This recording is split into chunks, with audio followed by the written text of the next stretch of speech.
का बरं कोजागिरी पौर्णिमेला चंद्रप्रकाशामध्ये आपण दूध घोटतो, ते प्राशन करतो, सोबत भजे असतील तर मजाच मजा.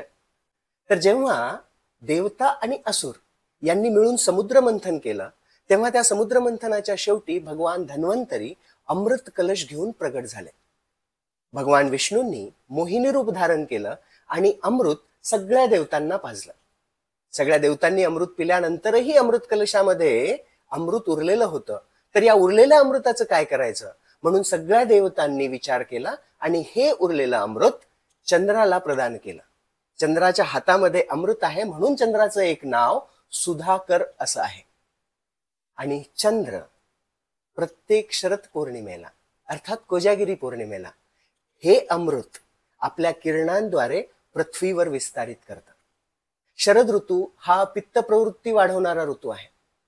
पित्त वाढलेलं असतं, ऍसिडिटी वाढलेली असते, त्यामध्ये दूध हे प्रभावशाली असतं आणि ते दूध ज्यामध्ये शरद पौर्णिमेच्या चंद्राची किरणे पडलेली असतात ते आपल्या आरोग्यासाठी खूप लाभदायक असतं.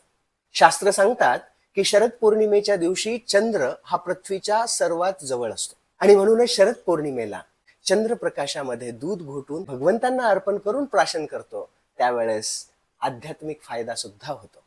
तर या कोजागिरी पौर्णिमेला प्राशन करणार ना चंद्रप्रकाशामध्ये घोटवलेलं दूध. असो.